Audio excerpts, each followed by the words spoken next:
Bom, boa tarde. Vamos então dar início à nossa mesa. Eu acho uma coisa muito importante o que vai ser falado aqui, né, e que é a questão, né, da educação, do ensino, né, técnico profissional, né, que no Brasil não é tão, né, valorizado quanto devia ser. Mas o que nós estamos percebendo é que existe um movimento, né, para que isso se concretize, tá? E, claro, um aspecto extremamente importante é a avaliação. Bom, nós temos aqui o prazer de ter representante de 3 instituições, a Ana Elizabeth e a Suziane de Santana, do INEP, da DIRED, que é a Diretoria de Estudos Educacionais, né? O Alan Pessoa Valadares, do Itaú Educação e Trabalho, e o professor Daniel Domingos dos Santos, que é do Laboratório de Estudos e Pesquisas em Economia Social, LEPS, que muita gente, talvez aqui, ainda há pouquinho ouviu ele falar do lado, né? Ele fica sempre mudando, ele está sempre falando, né? Ok? A ideia, então, básica é 20 minutos para cada entidade, não é pessoa, tá? Para cada entidade, vamos ver se eu consigo, né? E depois para a gente ter um tempo, né, para abrir para conversarmos e, né, quem quiser expor mais algum conhecimento do tema, né, ou também, se sobrar um pouco de tempo, para que eles possam aprofundar mais nas suas falas, ok? Muito bem, então nós vamos começar com a Ana Elizabeth, que ela é mestre e doutora em Gestão e Políticas Públicas de Educação pela UNB, mestre em Educação Profissional e Tecnológica pelo Instituto Federal de Brasília, e ela é graduada em Antropologia e História. E, complementando, né, a fala do INEP, a Suziane de Santana Moreira Oliveira da Silva, que ela é mestre em Ciências da Saúde pela Universidade Federal do Rio Grande do Norte, e ela é graduada em Farmácia. Então, jovens, vamos lá. Boa tarde a todos. Eu sou Suziane, do INEP, pesquisadora, e fazemos parte da linha de pesquisa de avaliação da educação profissional e tecnológica. Por isso que estamos aqui em defesa da EPT. Eu gostaria de...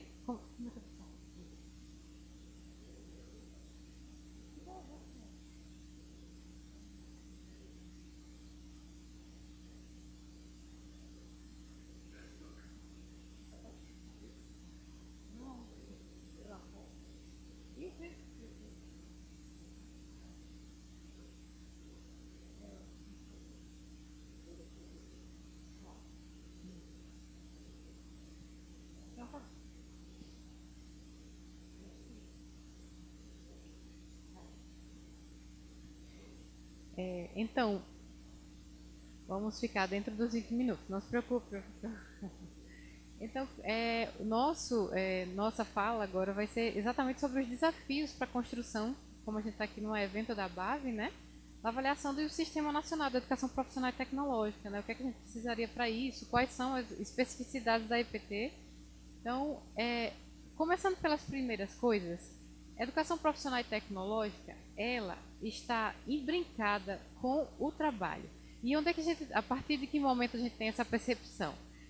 A Constituição, já no artigo 205, que todo mundo já conhece, que trata, no capítulo 3 da Constituição, que trata sobre educação, saúde e desporto, ela já faz essa vinculação. Educação é direito de todos, mas a educação é formação e qualificação para o trabalho. Então, existe essa vinculação do direito à educação com o direito do trabalho. E a educação profissional e tecnológica está exatamente nisso, né? Por isso que a gente defende que a formação também seja vinculada à qualificação para o trabalho. E a LDB, ela tem, nas suas finalidades do ensino médio, uma das finalidades é justamente formar para o trabalho, preparar para o trabalho. Assim como no artigo 35 também, que é das finalidades da educação básica, que seria preparação para o trabalho. Então, a gente percebe que a educação profissional e tecnológica, ela está inserida nesse campo de educação e formação para o trabalho, e a gente tem que avaliar se essa formação está sendo feita de maneira qualificada.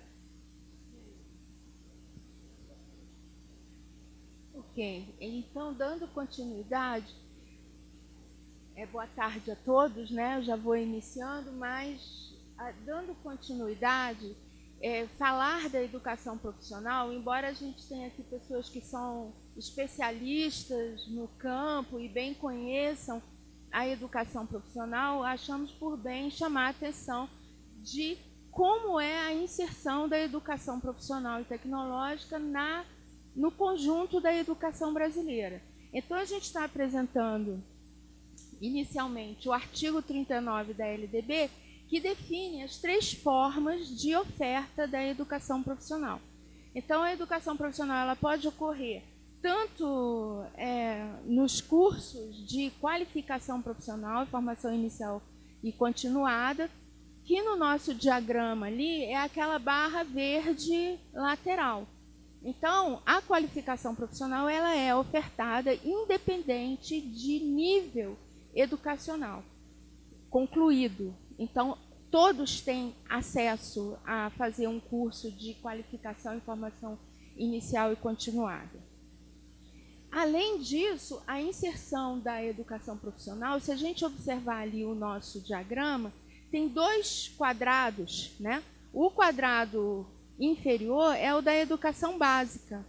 E na educação básica, se nós observarmos, a parte verde desse diagrama é exatamente onde está ocorrendo a oferta de educação profissional. Nós temos tanto a oferta no ensino médio, como nós bem conhecemos, a educação profissional técnica de nível médio. Então, cada um desses retângulos verdes diz respeito a uma dessas etapas, modalidades ofertadas, né? Então, nós temos, por exemplo, a oferta integrada, a oferta concomitante, subsequente, integrada ao ensino médio e à educação de jovens e adultos. Nós temos ainda, naquela parte mais à direita, né, do diagrama, que diz respeito ao itinerário de formação técnica profissional no conjunto dos itinerários da BNCC. Então, a EPT está no ensino médio, ela também pode estar, como a gente também colocou aqui embaixo, integrada ao ensino fundamental, tá? A oferta de qualificação profissional e de cursos de formação inicial e continuada integrada ao ensino fundamental, ela está presente no ensino médio, ela também pode ser subsequente ao ensino médio, no caso esse retângulo superior, e ainda temos as especializações técnicas. Se a gente for para o retângulo superior, nós temos ainda a presença da educação profissional nos cursos CSTs, tanto na graduação como também na pós-graduação. Então, observem que a educação profissional ela transversaliza todo o campo educacional brasileiro. Então, esse diagrama tenta demonstrar, com esses pontos verdes, né, a presença da educação profissional em toda a educação brasileira. Está presente em todas as etapas e em todas as modalidades. Então, aqui também vamos abordar as lacunas dos sistemas de avaliação educacionais brasileiros ao tratar da educação profissional. Vamos abordar essa lacuna e, como a Suziane já antecipou, nós vamos defender uma avaliação própria para a educação profissional e tecnológica. Trouxemos aqui esse gráfico que demonstra a dinâmica de oferta da educação profissional na educação básica. Então, aqui a gente tem a dinâmica dos cursos técnicos. Eles são os mais conhecidos, né? As pessoas, quando falam da educação profissional, pensam logo no curso técnico. Então, a gente tem aqui todas as ofertas. Esse gráfico é oriundo do monitoramento do Plano Nacional de Educação, especificamente da Meta 11. Então, a gente tem, eu realço, a maior parte das ofertas são cursos técnicos subsequentes. Então, é importante a gente ver essa dimensão dos cursos técnicos subsequentes. Temos ainda aqui que a gente pode realçar a oferta integrada, né? Percebemos como ela cresce e o constante incremento dos cursos técnicos integrados ao ensino médio. Além dessas, eu realço para os cursos técnicos integrados à educação de jovens adultos, que tem um baixo número de matrículas. Mas, como disse, não somente na educação básica está a educação profissional, também está na educação superior. E o que a gente tem no próximo gráfico, a gente pode perceber que aqui é a dinâmica das matrículas em relação à educação superior. A barrinha azul seria os cursos de... Porque na educação superior, como todos sabem, né, pode ser bacharelado, licenciatura ou curso superior de tecnologia. O CST, que seria o curso superior de tecnologia, é que estaria enquadrado na EPT.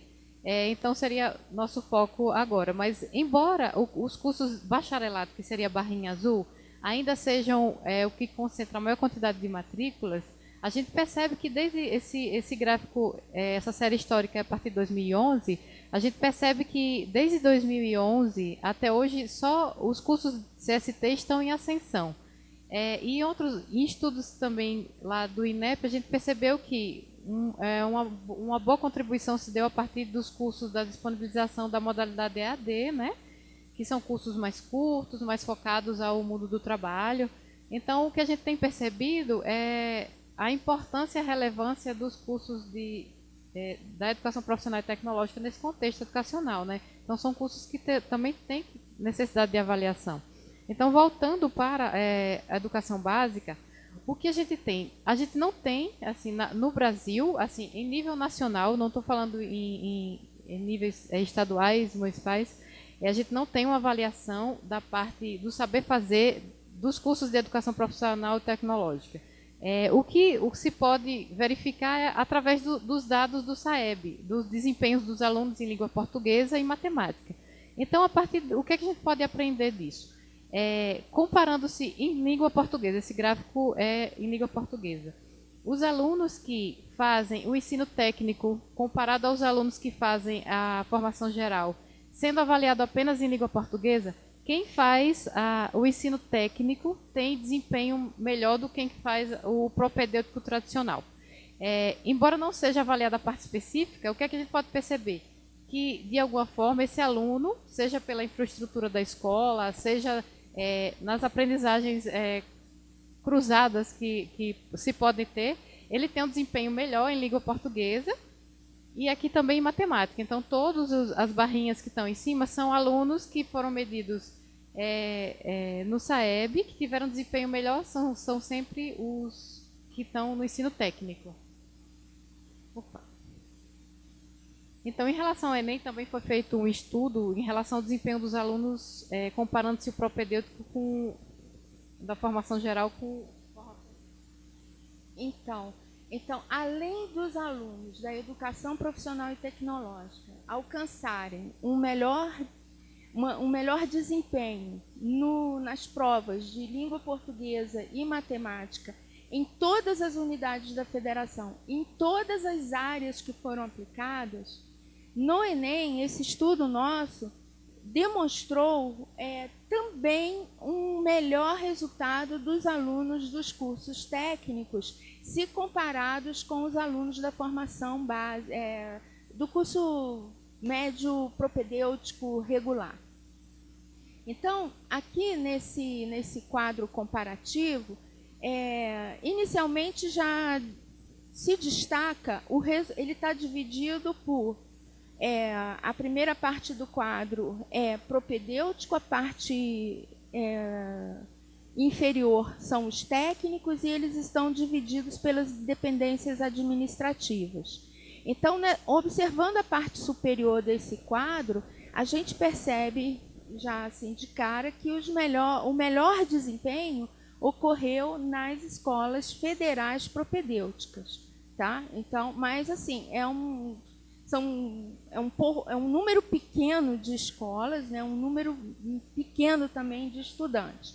Mas a gente olhando para baixo, é interessante a gente comparar, por exemplo, que os resultados obtidos pelos alunos dos cursos técnicos estaduais, comparando com os alunos dos cursos técnicos, dos cursos propedêuticos estaduais, as notas dos alunos dos cursos técnicos estaduais são superiores às médias dos cursos técnicos estaduais são superiores às médias dos alunos dos cursos propedêuticos estaduais. Da mesma forma, se a gente comparar as médias dos alunos técnicos municipais com os municipais propedêuticos, também a gente percebe que as notas dos alunos técnicos das redes municipais são superiores. Agora, o que também a gente gostaria de chamar a atenção é que as notas do técnico federal estão muito próximas, tá, das notas das redes privadas propedêuticas. Acho bem interessante esse resultado. Ok? E aí, se a gente for olhar, esses resultados são resultados positivos a favor dos alunos dos cursos técnicos, correto? Contudo, eles estão sendo avaliados, primeiro, pelo SAEB e pelo Enem, que são são provas, é um sistema de avaliação que não está considerando os saberes profissionais. Então, tanto o SAEB como o Enem como o Enem, por exemplo, ele está dedicado à formação geral e não à formação profissional. Então, os nossos alunos dos cursos técnicos, ainda assim, eles se saem bem nessas avaliações, têm resultados melhores do que os nossos alunos dos cursos regulares do ensino médio.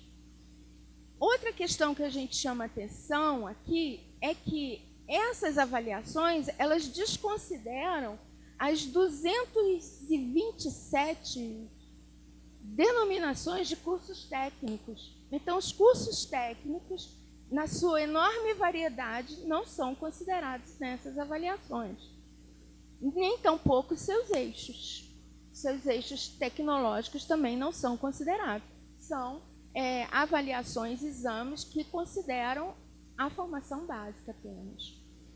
E o que a gente precisaria? A gente precisaria que houvesse um sistema de avaliação que considerasse toda a estrutura complexa, diversa e abrangente da educação profissional. Exemplo disso, assim, esses sistemas, os sistemas atuais, por exemplo, eles não consideram nem a qualificação profissional, os cursos de formação inicial e continuada estão fora, né, das avaliações, nem tampouco os cursos técnicos subsequentes, também estão fora dessas avaliações. E ainda mais, como a EPT se organiza de forma, a maior parte dela se organiza de forma semestral, modular, os nossos censos, eles não pegam o segundo semestre. O censo da educação básica, por exemplo, não contabiliza o segundo semestre. Então, a gente também segue sem essa informação. Próximo.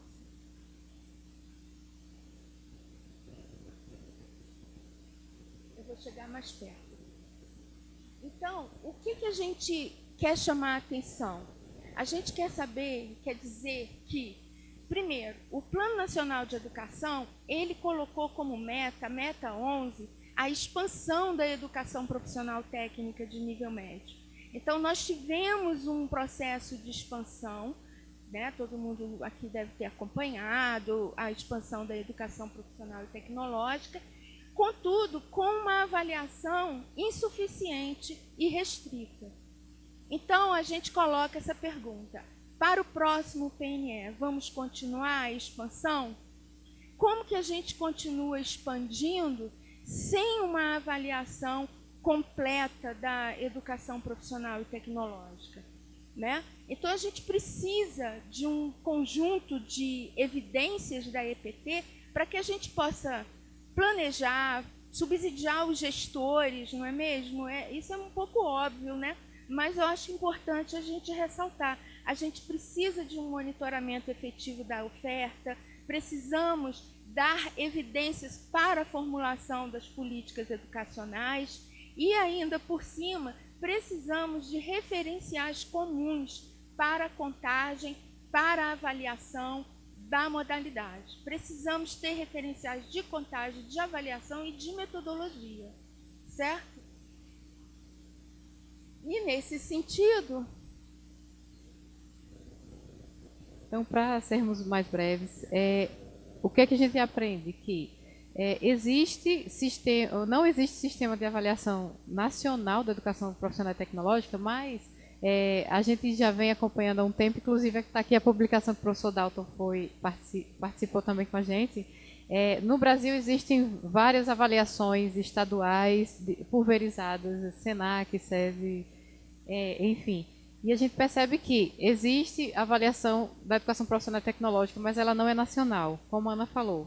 Para ser nacional, teria que cumprir alguns critérios. Eu já estou finalizando, professor.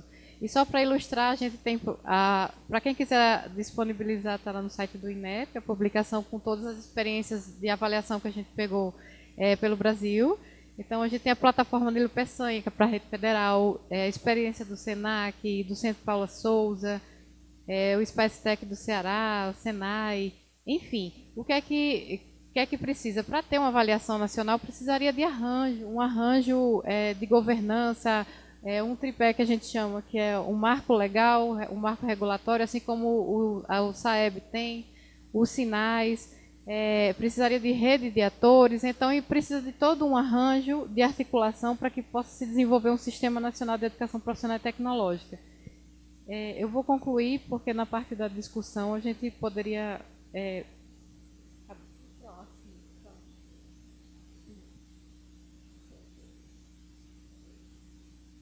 o anterior.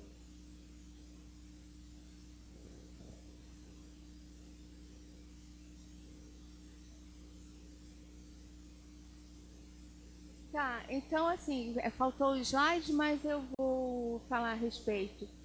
Que para que haja um sistema nacional de avaliação da educação profissional, a nossa defesa também se fundamenta em que nós temos, se a gente observar a estrutura do MEC, nós temos uma Secretaria de Educação Básica, nós teremos uma Secretaria de Educação Superior, e uma Secretaria de Educação Profissional e Tecnológica.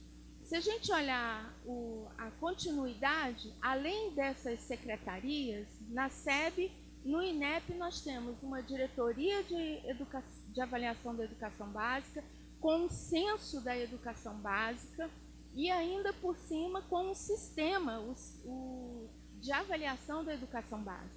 Se a gente olhar no campo da educação superior, nós temos a CESU no MEC, nós temos a Diretoria de Avaliação da Educação Superior no INEP, nós temos os sinais e temos um censo da educação superior.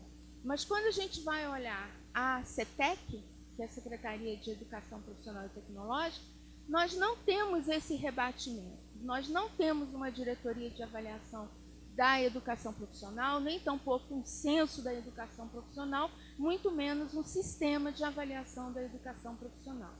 Então, a gente realça esse conjunto de lacunas, né? E defendemos aqui a importância de que a gente pense a esse respeito no sentido de construir essas estruturas no Estado brasileiro para que a gente possa pensar de forma mais coerente uma expansão da educação profissional.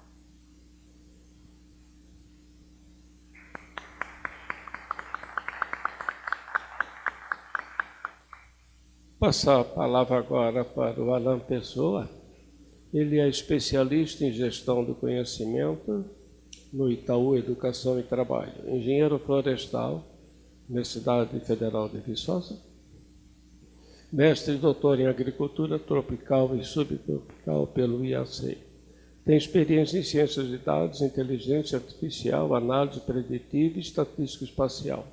Atua com estudos, monitoramento e avaliação da educação profissional e tecnológica desde 2020.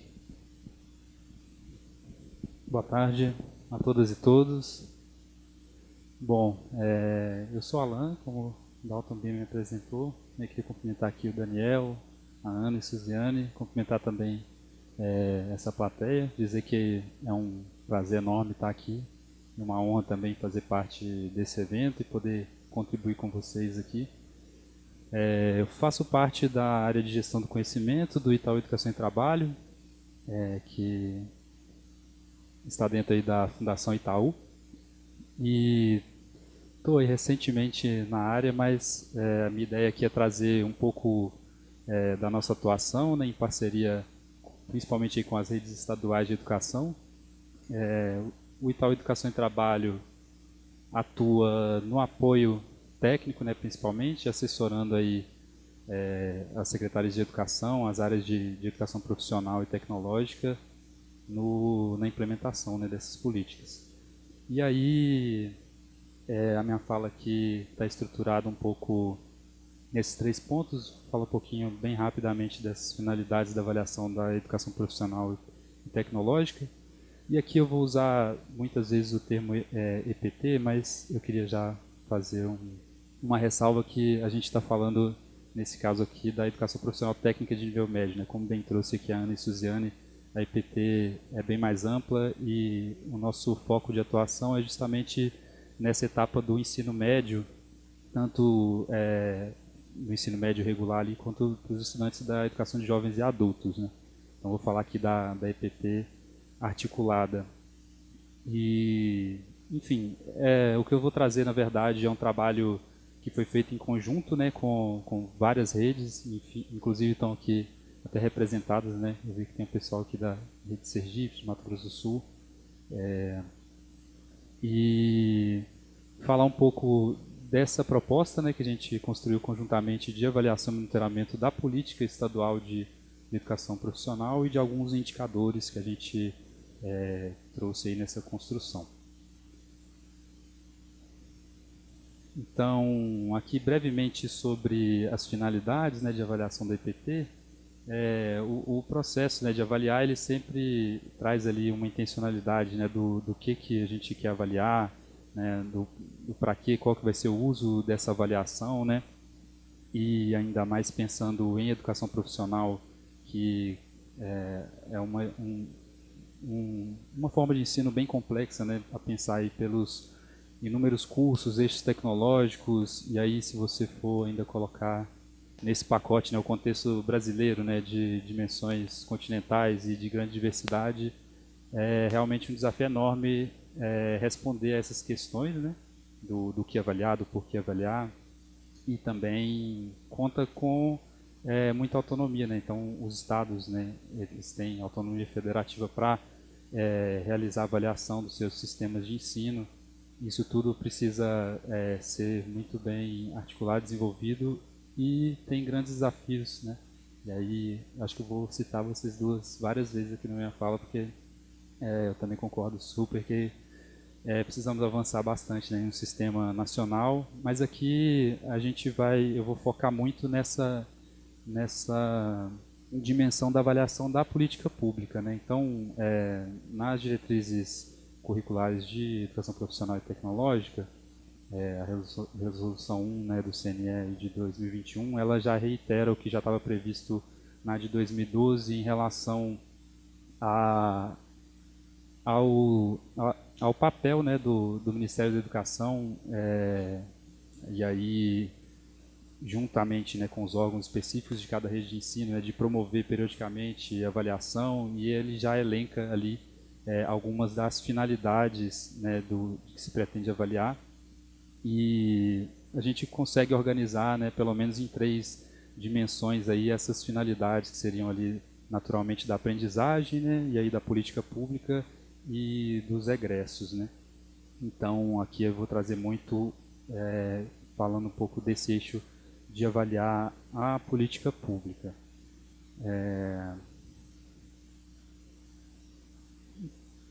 Não passou aqui. Então, queria novamente fazer esse agradecimento aí, pedir licença, na verdade, para falar, né, aqui desse trabalho que foi feito conjunto, né, com muitas mãos mesmo. Então, agradecer principalmente as equipes gestoras e técnicas aí dos estados de Mato Grosso do Sul, Sergipe, Piauí, e também ao nosso parceiro técnico, a Somar, também está presente. Esse documento é um documento que a gente elaborou, então, como disse, a muitas mãos, né, a participação aí de mais de 100 servidores, né, dessas 3 redes.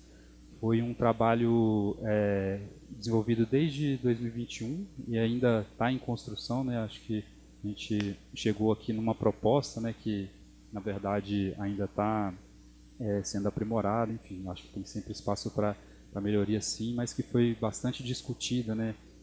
Então, a gente passou aí por muitas etapas de construção, de desconstrução, de reconstruir, de rever, e que chegamos à proposta, né, de uma teoria da mudança para a política estadual de educação profissional e tecnológica, uma sistemática, né, de monitoramento e avaliação, e aí a gente vai apelidar aqui carinhosamente de PEPT, para encurtar, e algumas rubricas, né, que serviriam aí para um monitoramento processual, né, tanto da formulação quanto da implementação da política.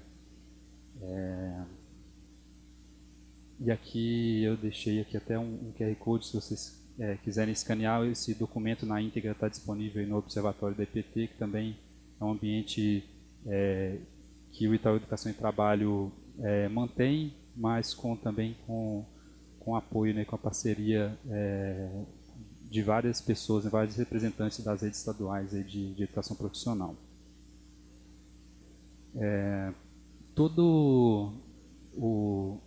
A conceituação, né, que está por trás aí dessa proposta de avaliação e monitoramento, ela está estruturada numa concepção de política estadual, que eu tento aqui nessa figura resumir um pouco, mas o que eu quero trazer aqui é um olhar sistêmico, né, para a política estadual de educação profissional. Então,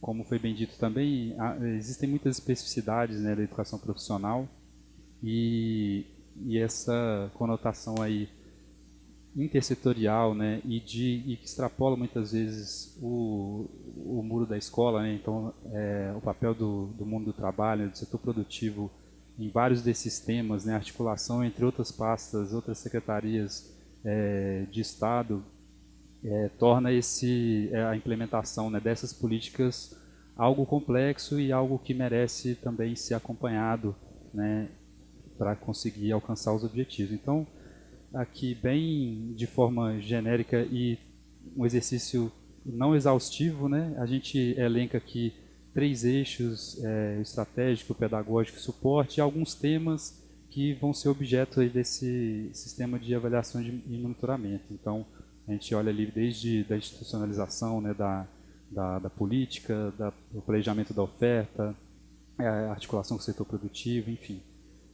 Todas essas aí são, por exemplo, exemplos de temas, né, que acabam sendo intersetoriais e que atravessam muitas vezes o próprio campo da Secretaria de Educação.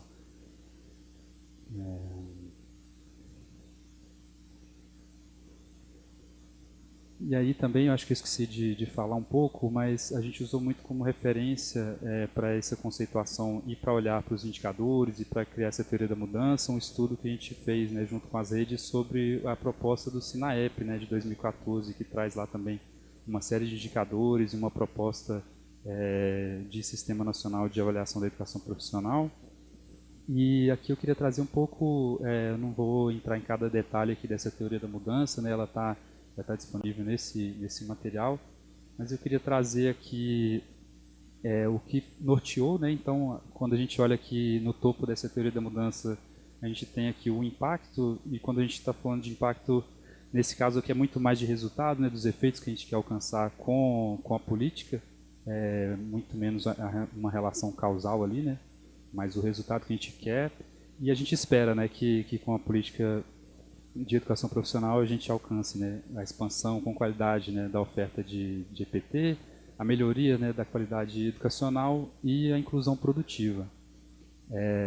Então, olhando aqui um pouco para a base agora dessa teoria da mudança, a gente tem que como pré-requisitos, né, recursos humanos no Estado, e os recursos físicos e financeiros, né, que são aí os pré-requisitos para a gente conseguir iniciar e avançar nessa proposta. E aí a gente entende como duas etapas aqui que merecem atenção, que seria a etapa de formulação da própria política. Então ela concentra aí toda a fase de planejamento, né, e aí, enfim, entra um diagnóstico, né, da oferta atual das redes, um olhar para a governança, né, como ela vai se dar, a equipe, os custos, né, que estão previstos, alinhados aí com a oferta que está sendo planejada, a formação de docentes, né, de profissionais da rede, a revisão dos currículos, né, junto com a participação do setor produtivo, dos professores, enfim, articulação com atores do mundo do trabalho, né, muito importante para essa etapa de experiência prática, né, dos estudantes. E aí, subindo um pouquinho aqui nas camadas aqui da teoria da mudança, a gente já tem a parte a fase de implementação, né? Isso aqui isso é indissociado, né? No tempo, as duas coisas acontecem simultaneamente, né? Ao mesmo tempo que você está implementando a política, você está realizando o planejamento, o replanejamento. Então, não tem aquele momento, agora eu vou planejar tudo e depois vou implementar. As coisas acontecem, né, nas redes de forma muito mais complexa e está tudo sendo feito, né, ao mesmo tempo. Então, e também complexifica um pouco essa estruturação, mas a gente entendeu que as duas etapas são igualmente importantes, né, de serem acompanhadas e de terem indicadores. Então aqui, quando a gente entra na parte de implementação, a gente entendeu como o momento, né, de que a gente começa a colocar de pé as garantias para a gente alcançar os resultados ali que a gente estava esperando, né? Então aí a gente vai olhar muito para a capacidade institucional, né, que vai envolver a governança e os recursos humanos da secretaria, a infraestrutura, né, os insumos, né, necessários para as atividades, as escolas, a regulamentação, né, de muitos normativos. Então, eventualmente, precisam ocorrer mudanças, né, na forma de contratação de professores, por exemplo, ou no estabelecimento de parcerias. E aí parcerias também podem ser com atores do mundo do trabalho, né, para promover situações reais de aprendizagem e mesmo para a etapa de revisão, de atualização curricular. E aí, quando a gente sobe mais nesse laranja um pouquinho mais intenso ali, né, na terceira camada aí dessa teoria da mudança, seria o momento onde essas garantias já começam a se consolidar, né? Então, algumas garantias já estão asseguradas de fato, né? E a gente consegue realmente ver nessa interação sistêmica, né, entre os diversos atores aí e as funções de cada um, né? E aí a escola, a própria Secretaria de Educação, as outras secretarias, né, que eventualmente vão precisar estar envolvidas, por exemplo, aí do trabalho, da assistência social ou da juventude, né? Então a gente entende e vê também que muitas das questões, né, e garantias que se precisa ter na educação, elas perpassam por outros problemas, né, que estão em outras pastas. Então acho que especialmente a educação profissional, ela tem esse componente de intersetorialidade importante, né, que precisa ser visto. Então nessa terceira camada aí seria onde a gente já tem a consolidação dessas garantias, né? E também, eu não falei do ator do mundo do trabalho, né? Que, enfim, é muito importante aí para isso, para a gente conseguir garantir tanto a realização de atividades práticas quanto a inserção produtiva, né? Em emprego formal, em programas de aprendizagem, estágio, etc. E aí, como os resultados aqui no final dessa teoria da mudança, a gente espera, né, que a gente tenha capital humano qualificado, que haja transição, né, para o ensino superior. A gente não acredita que a educação técnica tenha uma finalidade em si mesma. A gente aposta, né, e incentiva em políticas inclusive de verticalização, né, que levem ao acesso ao ensino superior com qualidade também. Como resultado também a gente espera que sejam desenvolvidas, né, as habilidades, competências aí tanto da formação integral quanto para o exercício de posições específicas. E é isso, e a inclusão produtiva digna aí das juventudes. Então, todo esse arcabouço aí, ele levou alguns indicadores que a gente considerou bem importante de serem acompanhados, né? E aí a gente, novamente, é um outro exercício não exaustivo, mas são indicadores que a gente considera extremamente importantes, né, de se olhar. Então, aí, principalmente, acho que na expansão aí as matrículas, né, a qualidade da aprendizagem, que a gente pode olhar aí mesmo pelo próprio SAEB, né, e pelo IDEB, e os indicadores também de inclusão produtiva ali, para medir a efetividade, a gente pode olhar para a qualidade da inserção produtiva, né, dos egressos da educação profissional, estudantes, né, em programas de aprendizagem, monitoramento de egressos, aqui que é um trabalho que a gente ainda está em construção. E aí no eixo de qualidade também, acho que bem importante até citar um trabalho que está sendo feito com o apoio do Daniel aqui, né, de avaliação das competências para o mundo do trabalho. E os indicadores de eficácia, eles são indicadores que aí precisam ser levantados mais dentro da própria rede, né? Então vai olhar muito para a relação entre o que foi planejado e o que foi efetivado, né? Então desde das próprias matrículas, né, dos cursos que se planejou ofertar, a formação de professores, né, se há mudança de prática em sala de aula, e além desses indicadores então de eficácia e efetividade, a gente construiu alguns indicadores de acompanhamento dos processos, né, que é o que a gente está chamando aqui de rubricas para monitoramento processual da formulação e da implementação da política. Nesse documento de referência, então, a gente traz uma proposta, né, quase um guia, assim, de dizer, né, para essas dimensões o que se pretende avaliar, quais são os pontos de atenção, né, quais são as garantias que a gente precisa ter no decorrer disso, dessa implementação. As perguntas norteadoras, né, para, por exemplo, isso, né, se há mudança de prática, né, em sala de aula, e o nível de sucesso, né, que se deseja alcançar ali, a visão de sucesso, né, de cada tema desse. Cada rubrica dessa ela é composta por 4 níveis, né, então, e são afirmações, né, que a gente consegue ir acompanhando processualmente o desenvolvimento da política. Então, é uma forma da gente tentar garantir também um acompanhamento passo a passo, né, e não só chegar ao final, né, olhar para um indicador secundário e ver que na verdade teve alguma coisa que a gente poderia ter feito antes. Enfim, foi um processo que foi muito rico e continua em pleno desenvolvimento. Então, acho que para concluir, só quero agradecer mesmo a todas as redes que participaram desse processo, agradecer a oportunidade de estar aqui representando tantas pessoas, né, e eu estou andando aqui para trás. E era isso. Obrigado, fico à disposição.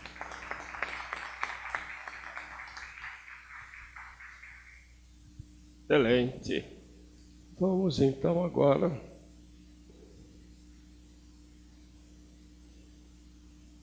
para a nossa terceira fala.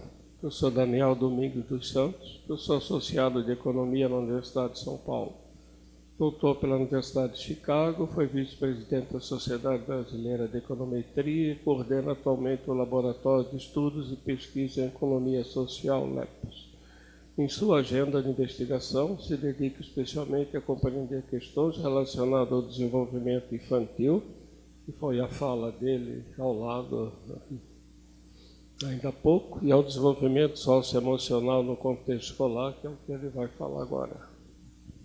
Bom, primeiramente, boa tarde e obrigado aos organizadores da mesa pelo convite, a BAV também. É um prazer estar aqui com o Alan, com quem a gente tem trabalhado já há algum tempo. É um prazer ter conhecido também nossas amigas aqui do INEP, do INEP que tem... Não, do INEP mesmo, perdão, que tem feito esse trabalho no INEP. Bom, minha fala ela vai numa direção, quer dizer, eu vou falar sobre um instrumento que a gente tem desenvolvido nos últimos anos, em parceria com o Itaú Educação e Trabalho, e que tenta avaliar as competências gerais para o mundo do trabalho. Tá? Na provocação que nos foi feita, de fato, a motivação foi muito avaliar o ensino técnico profissionalizante no Brasil. Né? Quando é uma bandeira antiga do Itaú Educação e Trabalho, né? O Ricardo Madeira, outro colega nosso que está envolvido, foi quem fez a ponte, né? Para mencionar, enquanto a apresentação está no ponto. É um trabalho também em parceria com professores da psicologia aqui da Universidade de São Francisco, de Campinas, tá certo? Então, tivemos o Rodolfo, que atuou na primeira fase desse desenvolvimento, depois ele saiu do projeto e também migrou para a PUC de Campinas, e atualmente a gente tem o Nelson Hauck, o Felipe, o Valentim e o Vitor Rosa envolvidos nessa proposta. Nébio Lepes, eu, Fernando, Thiago e outros que não estão aqui, Luiz, enfim. Bom, antes de dar sequência, eu quero fazer apenas um disclaimer, que é o seguinte. Quando a gente foi procurado e começou a pensar sobre o assunto, a ideia inicial era completar, né, o arcabouço de medidas usadas para avaliar a educação técnica profissionalizante no Brasil, através de um instrumento que mensurasse competências gerais no mundo do trabalho. Conforme a gente foi avançando nessa investigação e lendo e relendo o artigo 205 da Constituição, a gente percebeu que não. Quer dizer, o que a gente está fazendo é importante e necessário para todas as modalidades de ensino médio do Brasil, não apenas as de ensino técnico. Tá? Por quê? Porque o papel da educação para todos é também desenvolver as competências do mundo do trabalho.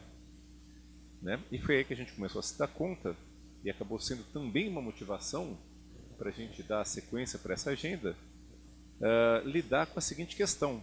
Né? Foi aí que caiu a ficha de que, no Brasil, a gente na Constituição enuncia que a missão da educação é desenvolver competências para o mundo do trabalho, mas todo o restante do arcabouço tolera o mundo do trabalho. Né? Fala assim, olha, você pode participar de um programa de estágio de aprendizagem desde que 3 pontinhos e cria regras, tá certo? Mas o único lugar em que não existe algum tipo de discriminação contra o mundo do trabalho é exatamente no ensino técnico profissionalizante. E aí passou a ser também, né, uma motivação para essa agenda lidar com isso. Né? A nossa educação não pode ser toda voltada para preparar para o Enem. E quando chega no final do ensino médio, a gente tem uma situação em que pelo menos 2/3 dos jovens brasileiros não vai logo em seguida para a universidade e faz uma transição horrorosa para o mundo do trabalho, tendo ele feito ou não o ensino técnico profissionalizante como modalidade de ensino médio. E aí, né, é importante a gente instituir na educação brasileira competências gerais do mundo do trabalho como uma ferramenta a mais para saber se a educação está cumprindo esse papel constitucional para todos. Tá certo? E ver se não estiver cumprindo, o que mais ela poderia ter feito. Então, vou começar agora, de fato, minha apresentação, mas acho que eu consigo bater o tempo mesmo assim. Algumas figuras que ajudam a gente a motivar essa conversa. Esse aqui é um indicador que o Banco Mundial construiu de desengajamento juvenil. Né? Muitos de vocês já ouviram falar do indicador do nem-nem, né? O jovem que nem trabalha e nem estuda. O Banco Mundial ele ampliou esse conceito para incluir também o sujeito que até trabalha, mas trabalha menos de 20 horas por semana, num vínculo muito precário, sem qualquer tipo de estabilidade, ganhando muito pouco, né? Faz um bico eventual. Sujeito que até estuda, mas está atrasado há mais de 3 anos no sistema educacional e já tem também um vínculo bem menos forte com o sistema educacional. Então, com esse indicador de desengajamento juvenil, né, o Banco Mundial fez essa série histórica, né, o relatório é de 2018, então a série termina um pouco antes disso. Mas o que isso mostra? Que consistentemente, mais da metade dos jovens brasileiros estão nesse estado de desengajamento juvenil. Sendo que a gente tem uma tremenda desigualdade regional. Se a gente pegar as regiões norte e nordeste, esse indicador chega em 3/4 dos jovens. O que esse indicador diz para a gente? Bom, esses jovens ou não desenvolveram as competências para conseguir arrumar um trabalho decente e seguir a vida, ou não conseguiram desenvolver crenças no seu próprio potencial capazes de convencê-los, né, a se mobilizar para ir atrás de emprego. A gente não consegue saber a partir disso, mas certamente é um indicador que mostra uma preocupação grande com alguma coisa.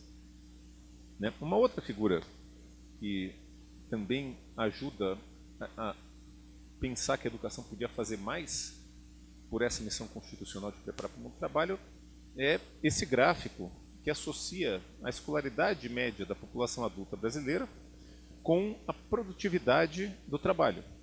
Né?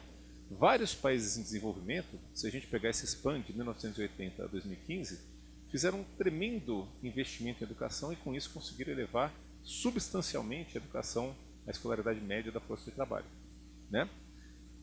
E colheram os frutos. Né? Quanto mais tempo você fica na escola, se ela tem conexão com produtividade, com o mundo do trabalho, as pessoas deveriam se tornar mais produtivas, ganhar salários melhores, e isso é bom para o país porque cresce mais, e costuma ser bom também para reduzir a desigualdade de renda, que é um problema severo no Brasil. O Brasil é essa linha verde, gente. Não sei se dá para vocês verem aqui. Né? Que, comparado com vários outros países em desenvolvimento, que né, nesse eixo aqui a gente vê o progresso em termos da escolaridade da população adulta. Aqui a gente vê a variação da produtividade do trabalho. O Brasil conseguiu mais do que dobrar a escolaridade média da população adulta sem mexer na produtividade do trabalho. O que significa que, né, reforçando, né, a gente tem, se não tivesse nenhum curso, não teria nenhum problema de ensino secundário, não teria hoje voltado para o Enem, certo? Mas na medida em que a transição do jovem não é essa maravilha toda, traz a sensação de que a escola podia estar fazendo um pouco mais. Então isso é meio que motivação para o que a gente vai fazer aqui. A gente foi então convocado a pensar sobre como construir um instrumento para medir essas competências gerais para o mundo do trabalho, e o ponto de partida era entender como que a gente monta uma taxonomia. Quais são essas competências relevantes? E a gente foi fazer revisões de literatura. Qual literatura a gente foi beber? Literatura científica, literatura acadêmica, especialmente na área da psicologia, e a gente viu que os psicólogos enfatizam muito a prontidão para o mundo do trabalho como relacionada ao processo de amadurecimento do sujeito. Né? Chega algum instante na vida que ele precisa sair de um ambiente mais protegido, né, da casa dos pais, do contexto escolar, e começar a andar com pernas próprias. Tá certo? E você tem algumas características do sujeito que estão associadas com esse processo de amadurecimento. Né? Depois, uma outra literatura importante é dos organismos multilaterais, né, ou de outras, né, na economia também, que associa a prontidão para o mundo do trabalho com a aquisição de competências necessárias para o século XXI, para o mundo dinâmico. Tá certo? Essa maneira de ver a prontidão para o mundo do trabalho está muito associada com a empregabilidade, com a produtividade em si do indivíduo. Né? Então seria uma segunda perspectiva de como que a gente pode ter competências gerais para um trabalho que abarquem, né, um conjunto amplo de perspectivas. Então aqui a primeira literatura, a segunda, a gente foi atrás também de ver que governos, né, tem vários governos que têm intencionalmente desenvolvido arcabouços para mensurar competências gerais para o mundo do trabalho, em alguns contextos relacionados com problemas migratórios, né, então a Europa após a integração, né, a Escócia, especialmente, vários países que fizeram grandes programas e construíram instrumentos para mensurar, para acolher esses imigrantes, né, que chegam numa outra cultura e conseguir inseri-los na sociedade produtiva. E a partir disso, então, a gente cultiva essas duas ideias fundamentais, né, de maturidade e empregabilidade. São, né, dois conjuntos de competências gerais para um trabalho importantes. E depois a gente foi apresentar esses conjuntos de ideias para educadores, para formuladores de políticas públicas, ouviu críticas e percebeu que tinha um terceiro braço que faltava ali, que é a prontidão para você encontrar realização no mundo do trabalho. Né? O mundo do trabalho não pode também ser visto pela escola e por ninguém como apenas um jeito de sobreviver. Ele tem que ser também uma das formas de viver, né? De você criar marcas, né? De se realizar no mundo. E a gente, então, com isso, fechou a nossa taxonomia. Perdão, eu vou passar um pouco mais rápido por esses slides, porque eles fazem parte mais da motivação. E a gente fechou a nossa taxonomia em 3 eixos fundamentais, né? Que seriam maturidade, empregabilidade e busca por propósito. Né? Fazendo aqui já um disclaimer importante. O que a gente vai buscar medir não é se a pessoa tem ou não tem propósito, é se ela tem ferramentas para buscar propósito, buscar realização no mundo do trabalho. Tá legal? Bom,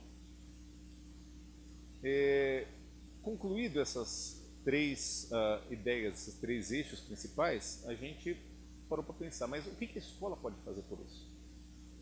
E a gente também chegou à conclusão que a escola pode trabalhar em pelo menos 3 sentidos. Ela pode levar conhecimento, ela pode ajudar o indivíduo a aprender como se preparar para uma entrevista, escrever um currículo, tá certo? Então pode levar conhecimento sobre esses 3 eixos, pode desenvolver crenças, né? Então uma coisa importante é isso, né? As pessoas desenvolvem leituras de como o mundo funciona. Não é a mesma coisa que desenvolver competências, tá certo? Então ela pode se acreditar uma pessoa potente, capaz, que consegue andar com as próprias pernas, ou ela pode se achar inferiorizada, né? E numa posição que nunca vai conseguir andar com as próprias pernas.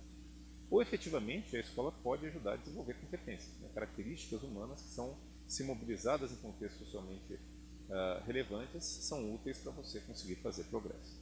Bom, com isso, então, a gente fechou essa matriz, e agora faltava preencher o conteúdo dessa matriz para a gente aí sim ter uma taxonomia e começar a construir o nosso ensino.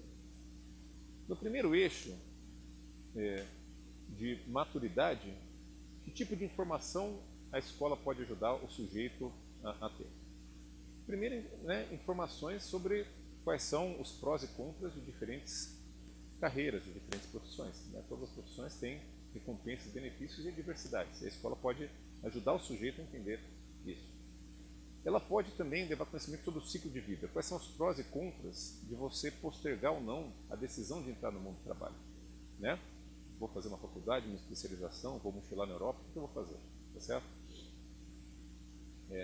Em termos de crenças, ela pode ajudar o indivíduo a se autoconhecer, especialmente nas dimensões de interesses, tá certo? Quer dizer, então, do que eu gosto, do que eu não gosto, para que eu sirvo, para que eu não sirvo, o que eu tenho facilidade de fazer, são coisas que a escola pode trabalhar com o indivíduo. Pode trabalhar sua autoeficácia, né? Esse sentimento que você consegue andar sozinho, consegue ganhar seu próprio dinheiro, consegue atender as expectativas do que, né, as pessoas estão me pedindo no mundo do trabalho, e pode trabalhar a motivação. Né? O sujeito pode ter essas crenças todas, mas não ter motivação. Pode assim, bem, eu sou super capaz, conseguiria ganhar milhões, mas não quero. Né? E a escola pode ajudar o sujeito a entender esse processo. Em termos de competências, né, enfrentar o processo decisório, a capacidade de tomar decisão, que tem pelo menos 2 grandes componentes. Tem um componente cognitivo, que é você fazer comparações, né, que são, né, botar na balança prós e contras de diferentes escolhas, e tem um componente emocional, que cada vez que você escolhe uma coisa, você deixa de escolher outra e precisa lidar com esse arrependimento. Né? Isso é um gerador, né? Isso é ansiogênico para muita gente. Tá certo? No segundo eixo,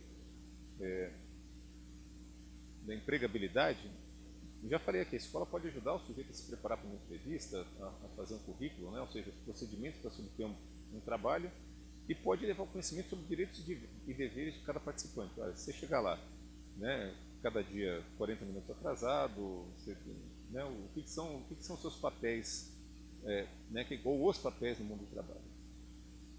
Em termos aqui tem algo que é um pouco crença, um pouco competência, mas todo trabalho humano serve para outro humano. Né? E se você quer atender às expectativas, você precisa entender que os outros formam expectativas sobre o resultado do seu trabalho. Né? Então esse exercício de tomada da perspectiva do outro é algo muito importante para você conquistar e manter uma boa profissão, uma profissão condizente com a sua trajetória, que aqui a gente está pensando no final do ensino médio. E aqui a gente fez uma lista de competências que são frequentemente mencionadas nos arcabouços internacionais, eliminando as redundâncias, né? A gente pegou as mais mencionadas e fez um esforço também, né, de, como critério de desempate, sempre buscar a base nacional como curricular para tentar um alinhamento próximo. Então a gente ficou com essa lista: resolução de problemas, planejar e priorizar tarefas, autonomia e proatividade, responsabilidade e compromisso, capacidade de liderar e ser liderado, ou seja, ocupar diferentes papéis no time, cooperatividade, Tolerância à frustração, né? A ideia de que nem sempre as coisas vão dar certo e jogar a toalha nem sempre é uma opção. A flexibilidade, quando as coisas não dão certo, a capacidade de entregar um plano B, né? De improvisar ou achar estratégias para conseguir compensar a adversidade. Comunicação e assertividade e as competências digitais. No último eixo da busca por propósito, em termos de informação, a escola pode trabalhar, que hoje é comum você fazer pausas, né, fazer transições de carreira, né, prospectar empregos em setores distintos, né, especialmente na juventude, é natural algum grau, né, de rotatividade para prospectar o teu melhor match. Mentalidade de crescimento, né? Ou seja, tem pessoas que acham que as características, especialmente os talentos humanos, são inatos e fixos na pedra. Tem outras que acham que eles se desenvolvem especialmente através da experiência, né? As pessoas que cultivam uma mentalidade fixa, né, de achar que tudo é inato, em geral, tendem a lidar de maneira pior com a frustração, porque interpretam como uma evidência de que não servem para alguma coisa, não servem para matemática, não servem para isso. E tendem a achar que quem já nasceu bom não precisa se esforçar para entregar um negócio decente. Então, você tem na literatura relação com algumas coisas importantes aqui na busca por propósito. O locus de controle, onde está o controle da minha vida? Sou eu que detenho, ele é interno, né? Ele é fruto das minhas decisões, das minhas atitudes, ou ele é externo? Não, as coisas que acontecem comigo é porque Deus quis, porque os outros não vão com a minha cara, coisas do tipo. E a cristalização dos valores. O que realmente eu estou buscando? É dinheiro? É fazer um trabalho social? É um trabalho criativo? É certo? O que importa para mim no mundo do trabalho? No caso das competências, o famoso aprender a aprender, né? Se reinventar se for o caso, envolve uma pitada de autodidatismo. A capacidade, né, o grit, né, de você se colocar grandes objetivos e não desistir no meio do caminho. E a adaptabilidade, né, que traz essa ideia de que no mundo, muitas vezes, a forma de fazer a mesma coisa muda, tá certo? E se você, então, hoje, por exemplo, trabalha remoto, quem é muito rígido, não consegue se acomodar a isso, em alguns setores pode ficar sem emprego, tá certo? Então, essa foi a matriz dos, né, aqui são indicadores, os restantes são construtos que a gente precisou construir. E como é que a gente fez isso? A gente criou um banco de itens, né? Então, 389 itens, né, nessa força-tarefa que eu mencionei aqui com vários professores interdisciplinares que a gente construiu. Construiu itens, né, em escala de concordância Likert, e eles formam pares semânticos, né? Então, concorda ou não concorda com um descritor que um é exatamente antônimo do outro.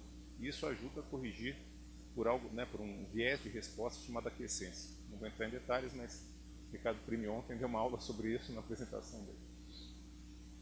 A gente fez aqui um processo de validação, conseguiu fazer uma aplicação no estado do Paraná, rotacionando esses itens, né, para escolher os melhores e formar nosso instrumento.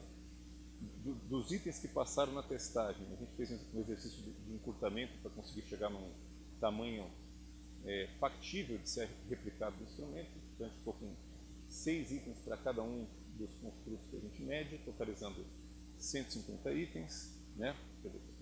Dá um pouco mais, 150 é um pouco mais do que 6 vezes o número de construtos, porque tem os indicadores avulsos que a gente construiu. Experimentou algumas formas de calcular esse score, mas viu que a correlação era alta, ficou com a média aritmética simples entre eles. E aí fez, os primeiros exercícios, né, de consistência interna, né, de alfa, né, para ficar com a versão do instrumento do jeito que ela é hoje. No segundo exercício, a gente começou um processo de normatização. Então, agora, a gente queria construir, né, uma outra base de dados que permitisse dizer o que é esperado ao final do ensino médio. Então, o primeiro exercício serviu para a gente construir um instrumento. E a partir disso, a gente obteve scores contínuos que permitiam classificar os indivíduos numa ordem, né? Mas ainda faltava um outro passo.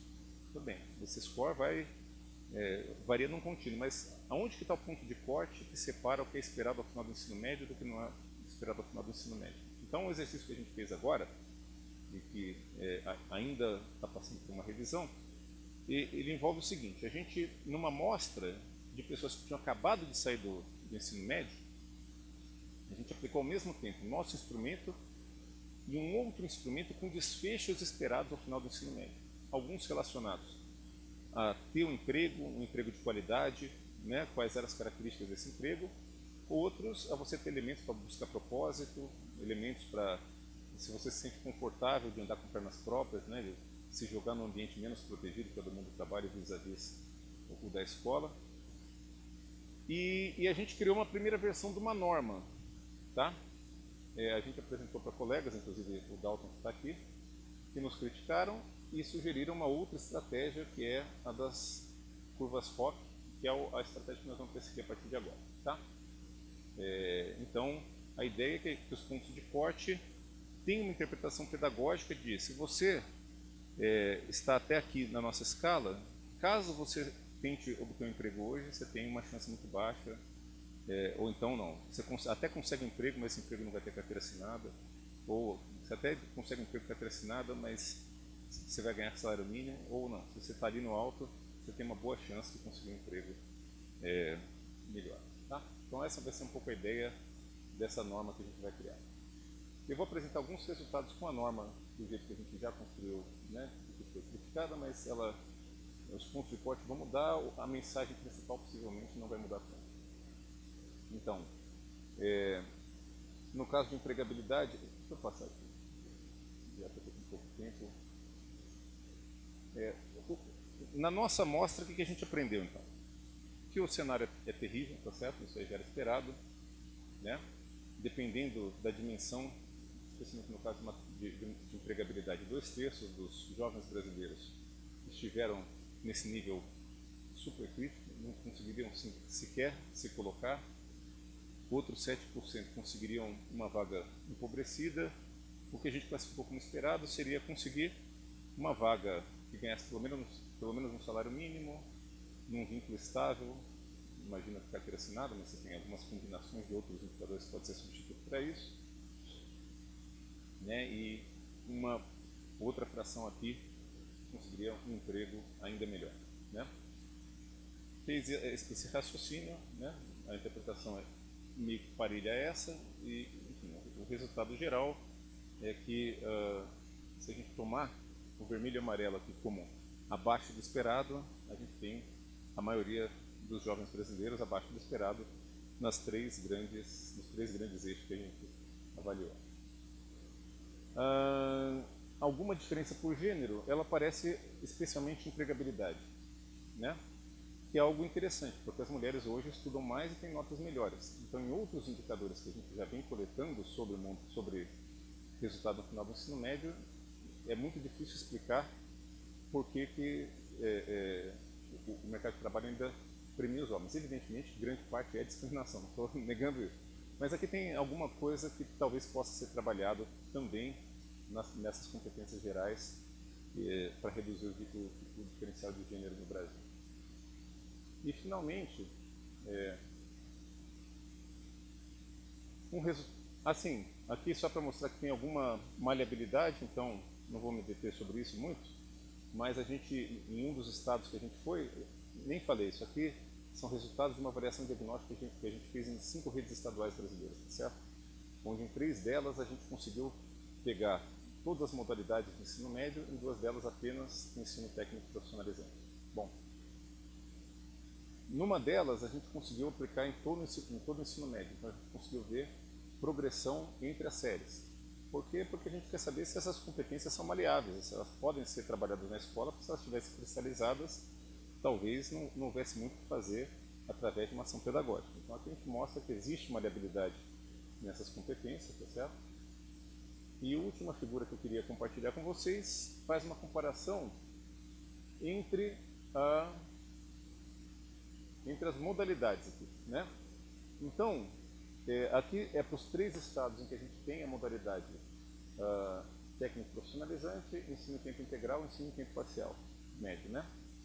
O que a gente aprende aqui, né? Que o técnico profissionalizante, que é o de baixo, tem os melhores indicadores, né? A gente percebe que o vermelho e o amarelo estão sempre mais encolhidos e você tem mais espaço para o verde, que não quer dizer que esteja ótimo, né? Mas está melhor do que as outras modalidades. A surpresa vem para o desempenho, né, pelo menos na estimativa pontual, relativamente pior do ensino em tempo integral com respeito ao ensino em tempo parcial. O que sugere que também, se a escola fica em tempo integral e só trabalha competências propedêuticas, talvez isso não ajude tanto para o mundo do trabalho. Mas era isso, basicamente. Agradeço. Vamos para o debate.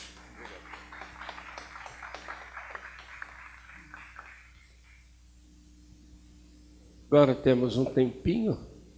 Eu vou abrir para perguntas e depois vamos primeiro fazer as perguntas e aí eu passo para a mesa.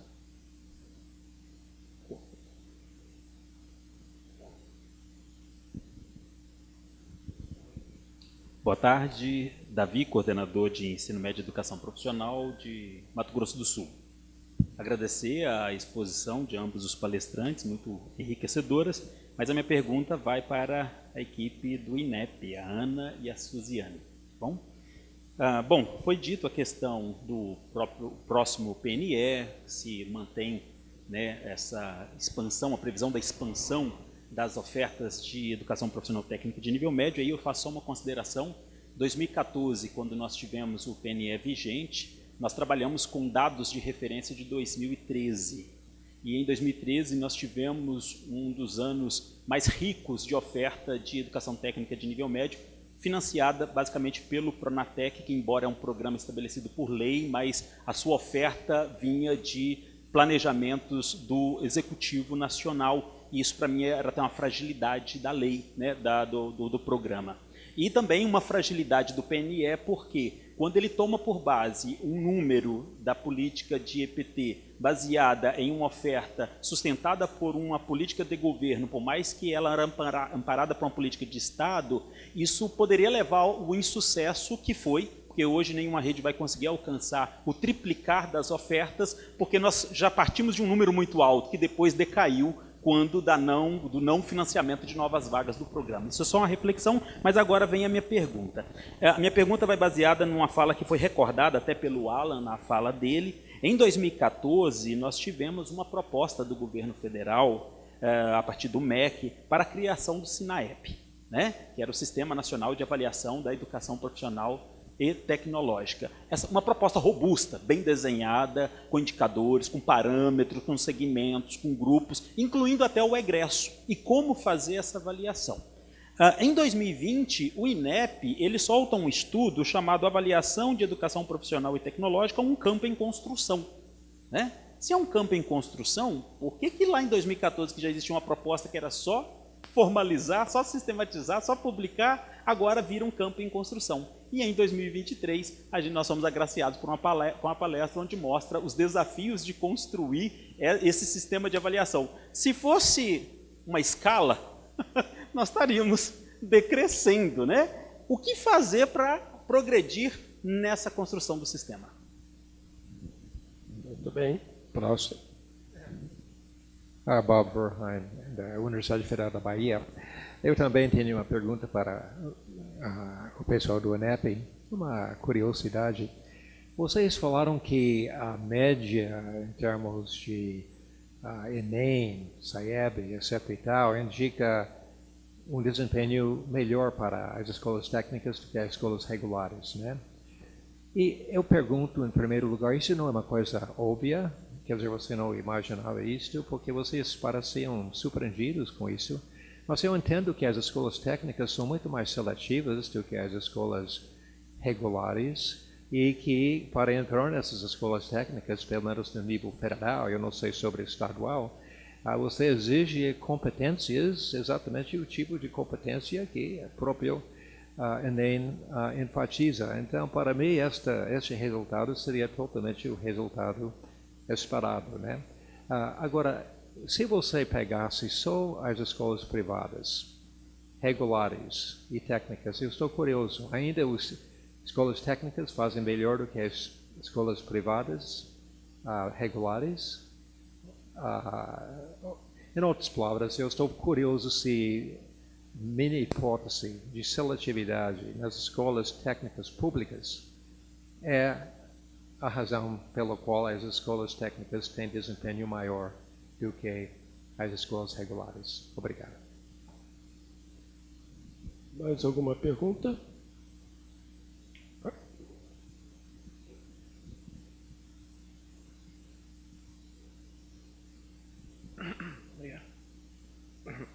Pergunta para o Daniel sobre a taxonomia, eu achei interessante. Meu nome é Túlio, Senac Minas. A construção da taxonomia, como vocês propuseram, ela está organizada como uma taxonomia, por exemplo, vai do mais simples ao mais complexo, tem um nível de intensidade entre as habilidades que foram selecionadas, as competências que foram selecionadas, se isso impacta na interpretação do indicador. E um pouco sobre essa discussão sobre a metodologia de construção, porque na área educacional é muito comum usar a teoria de resposta ao item, né? Que aí oferece uma noção parametrizada, digamos assim, das diferenças entre os valores e por que vocês não optaram por seguir por esse caminho. Ok. Mais alguma?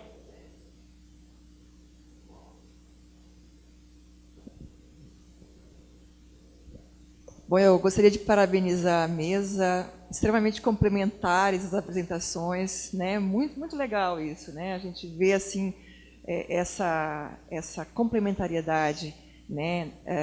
Das ideias que formam esse campo que é da avaliação profissional e tecnológica, né? Alan, eu gostaria de saber como é que vocês vão fazer a pesquisa de egressos, que vocês têm isso planejado, eu vi ali no teu coisa. E é uma coisa que a gente tem batido a cabeça muito lá no INEP, né? Como fazer isso. Então, eu queria saber como é que vocês estão fazendo. E em relação ao Daniel, nossa, eu achei fantástico. Eu achei fantástica esse levantamento, essa taxonomia dessas competências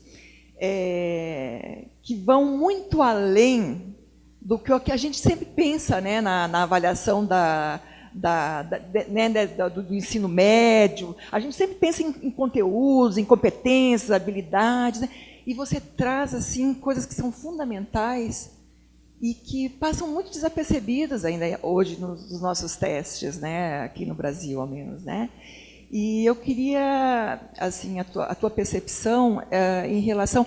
Me parece que essas competências que você levantou aí cabem muito bem para o ensino médio. Não precisa ser, né, nessa questão profissional, né, mas, assim, na propedêutica também. Né, porque é uma questão da preparação daqueles skills, daquelas competências que são da existência humana, né? Assim, do desenvolvimento das competências humanas. Então, eu fiquei imaginando, assim, por que isso não entra, né, na avaliação do SAEB, do ensino médio, né? Queria só, assim, um pouco essa sua percepção, e ainda pensando que, né, no novo ensino médio nós temos lá uma trajetória que é a profissional ali, né? Então, como é que você vê isso? Bom, eu acho que temos perguntas suficientes. Já me chamaram a atenção que temos que encerrar até 5:55. A minha é rápida, ele pode responder em conjunto com a dele, que é sobre a taxonomia, né? Ele mencionou maturidade, empregabilidade e propósito. Na questão do propósito, ele explicou que ele não mede propósito, mas sim as ferramentas, né, que levam à definição de propósito. Eu acho que foi uma coisa assim. Mas, assim, você podia desenvolver um pouco esse conceito de o que são essas ferramentas e talvez refletir ou comentar sobre como você pensa que o ensino médio pode contribuir para esse desenvolvimento dessas ferramentas. Muito bem, começamos por as nossas... Tem aí o microfone? Temos que acabar 5:55, tá?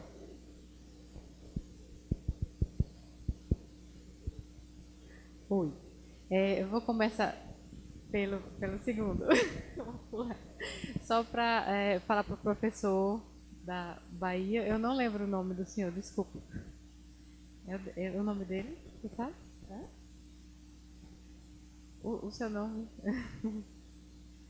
Isso. Professor Robert. Desculpa. Primeiro, eu queria agradecer a intervenção de todos, né, uma contribuição muito significativa até para a gente refletir, né, sobre o assunto. Professor, inicialmente é até uma crença que eu acho que o Brasil inteiro tem, de que as escolas técnicas, principalmente a rede federal, elas são, o ingresso é feito a partir de seleção. Nem todos, assim, na verdade eu acho que a gente não tem o dado, mas por exemplo, em Brasília, nos institutos federais, eles são todos a entrada por sorteio. Então não existe assim super seleção. E considerando nos institutos que tem seleção, obviamente que serão selecionados os melhores alunos, né? Mas a gente tem a lei de cotas, que obriga os institutos federais a 50% ser de ingresso de cotistas, que aí necessariamente a média deles é inferior aos alunos da concorrência geral. Então, assim, seria um pouco de crença, assim, imaginar que seria uma super seleção.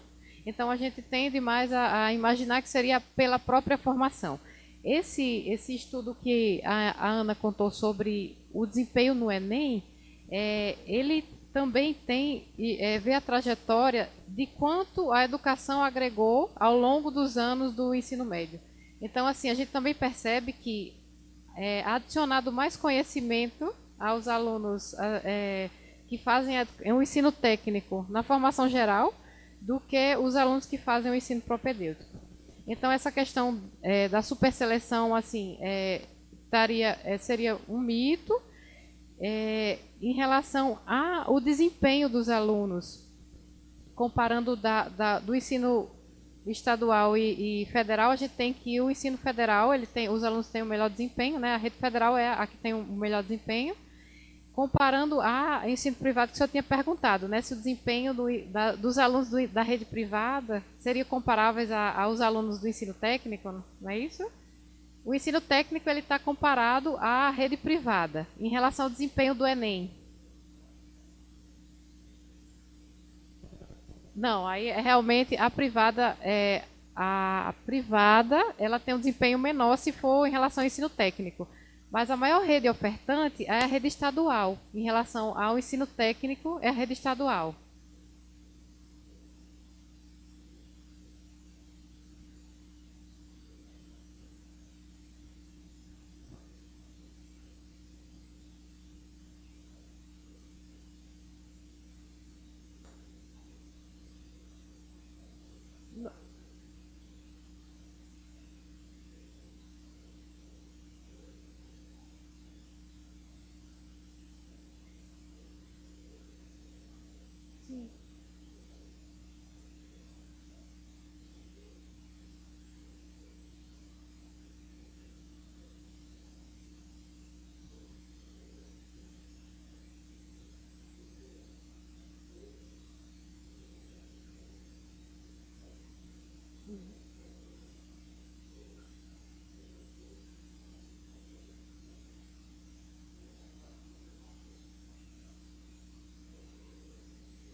Não, o senhor tem razão em uma certa dimensão, mas se a gente considerar a educação, a quantidade de matrículas, a rede federal é muito pequena comparada à rede estadual.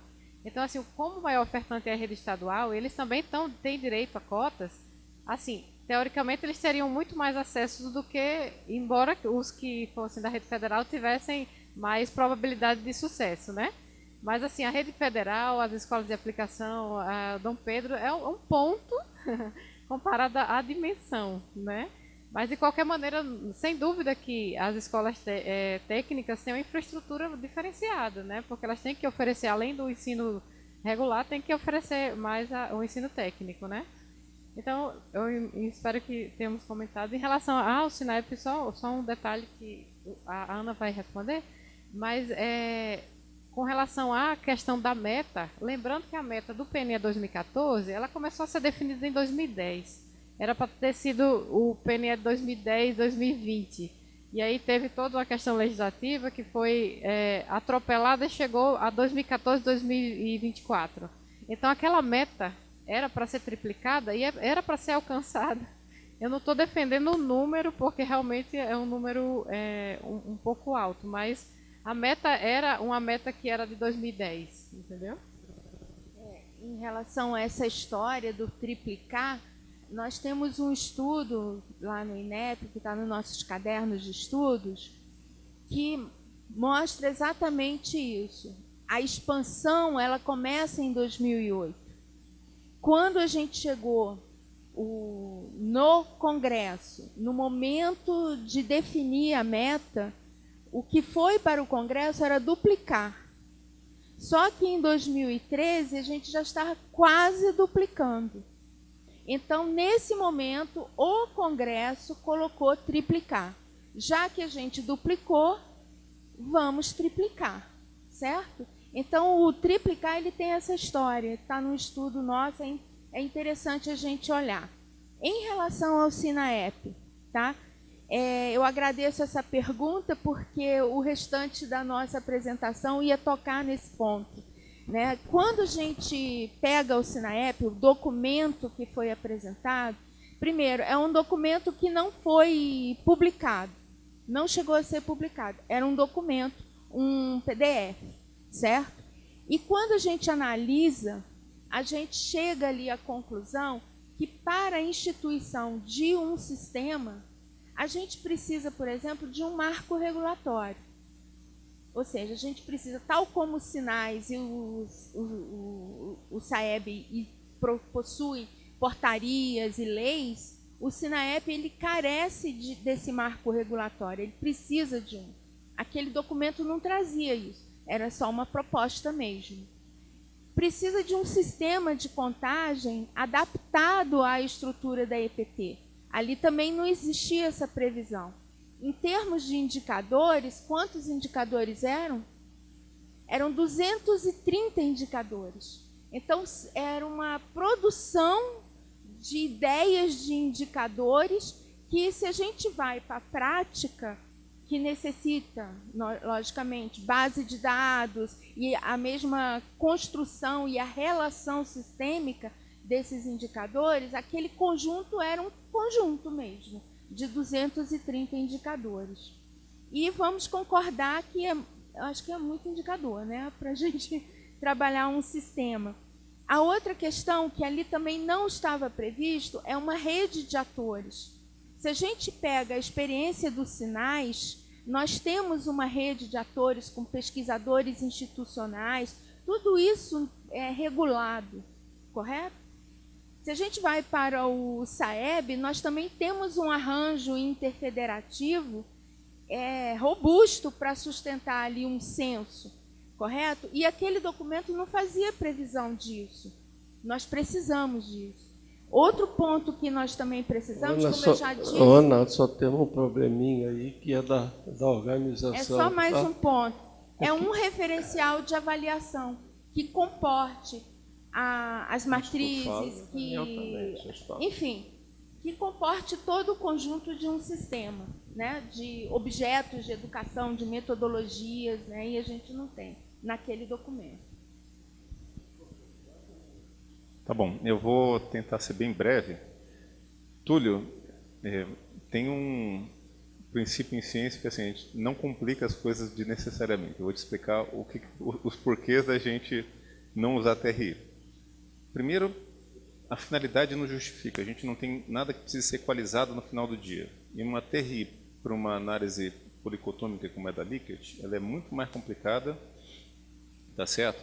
E no final do dia, alguns estudos que a gente vem fazendo já em outras agendas há 1000 anos, mostram que para essa natureza de instrumento, a correlação é 0,9 se você usar a teoria clássica de testagem. E de quebra, o principal controle de viés de resposta que a gente quer fazer, que é o controle de aquiescência, na teoria clássica de testagem, com essa maneira que a gente usou para construir os itens, ele é mecânico. Na TRI ele teria que ser por modelagem, o que implica que ele depende da escolha da forma funcional que você está usando, tá certo? Então, a gente já fez algumas vezes, mas nunca, no final do dia, não pareceu, a complicação não pareceu ser justificável pelo uso que a gente pretendia dar. E as competências também não têm nenhum ordenamento de mais simples para mais complexo. Elas não têm, todas elas ali são tidas como importantes no nosso desenho. Mirabel, deixa eu tentar te dizer um pouco como que a gente tem pensado um problema mais amplo, que é o do desenvolvimento integral do sujeito, né? A gente pensa que em cada etapa do seu desenvolvimento, e por acaso a aplicação é a escola, você sistematicamente se defronta no seu progresso com 3 tipos de desafio. Você transita sempre para ambientes menos protegidos, então, né, a conquista da autonomia, ela implica que você está perenemente saindo de um ambiente mais protegido para um menos protegido, e isso traz seus desafios. Nesse ambiente menos protegido, você vai ser esperado que você performe, né, você vai ter novos desafios, então um outro jeito de você ver se você está pronto para esse novo ambiente é saber quão pronto você está para lidar com os desafios típicos dessa sua nova etapa e saber se isso é coerente com o teu projeto de vida e com a tua trajetória. Quer dizer, essa transição está fazendo sentido para você, ou você está indo porque você está sendo obrigado ou seguindo o fluxo. Então, a forma como a gente construiu essa taxonomia, ela sim é inspirada numa revisão de literatura, uma opção de coisa, mas ela também, porque agora nós estamos, por exemplo, trabalhando num instrumento companion desse para os anos finais do ensino fundamental. E aí, para manter a mesma lógica, a gente vai ter 3 dimensões, mas que tem a ver sempre com, tá certo? Essas 3 formas de ver o desenvolvimento humano, né? Então, só para trazer o seguinte, né? Aqui a aplicação é muito voltada para o mundo do trabalho, que é um dos principais desafios ao final do ensino médio, mas a maneira como a gente pensou a taxonomia olhou para a literatura, mas incorporou também um certo arcabouço teórico que a gente vem desenvolvendo lá no grupo. E, bom, só para PT não, acho que a minha própria fala para ela mostra que, no fundo, a nossa hidden agenda aqui é que a gente acha que esse troço tem um potencial muito maior e deveria ser visto, né? Então, nós estamos brigando, e a turma do IET também é super aguerrida nisso, né, para emplacar essa agenda em vários espaços, porque eu acho que faz parte, né, a gente precisava fazer essas reflexões. E o SAEB é um dos principais alvos dessa nossa busca. E a gente precisaria conversar com os nossos colegas para ver que chance tem da gente emplacar. Mas obrigado, viu, gente? Bom, vou falar aqui em 1 minuto também o que a gente tem pensado sobre o monitoramento de egresso. A gente tem atuado em 2 frentes que são paralelas que a gente quer que se cruzem em algum momento. Uma delas é a partir de dados administrativos, então acho que a gente precisa muito unir esforços aí para conseguir viabilizar isso. Aí, como um bom mineiro, acredito que a gente tem a faca e o queijo, mas está cada uma na mão de uma pessoa, e de fato o que a gente pretende nessa frente é cruzar, né, base administrativa das secretárias de educação, né, do próprio SISTEC, com dados da RAIS, por exemplo, né, que acompanha ali os trabalhadores. Enfim, a gente vai ter um recorte do mercado de trabalho formal, né, tem uma visão, de certa forma, limitada, mas a ideia é que com esse cruzamento a gente consiga elencar uma série de indicadores e ver o que é importante de ser acompanhado e já diagnosticar algumas questões, né, como se os estudantes estão atuando na área de formação, quanto tempo eles ficam na transição escola-trabalho, enfim, uma série de pontos para a gente conseguir criar uma metodologia, uma proposta de ferramenta que a gente possa utilizar para coleta de dados primários, né? Porque daí a gente acredita que, de fato, tudo isso que a gente está falando, acho que é sobre criar uma cultura de avaliação, e aí a gente também tem uma frente de trabalho que é para colocar de pé pesquisas de acompanhamento longitudinal, e aí a gente está focando muito no ensino médio, mas a gente acredita que isso é uma coisa que é importante que venha sendo acompanhada, né, ao longo de toda a trajetória do indivíduo, mas que a gente quer dar esse foco, essa atenção especial para os estudantes que estão saindo ali do fundamental, entrando no médio e nos primeiros anos no mundo do trabalho. Então a gente também está com essa frente, e a ideia é alinhar as 2 coisas, né? Chegar com essa proposta que vem, né, de um diagnóstico a partir de dados secundários, dados administrativos, para a gente conseguir, né, e aí acho que sempre em diálogo com as redes, né, com os ofertantes de fato, entender o que é importante, o que a gente consegue acompanhar, né, dos estudantes, e o que a gente tem apoiado é justamente nisso, na parte de pesquisa e apoiar no desenvolvimento de ferramentas para isso.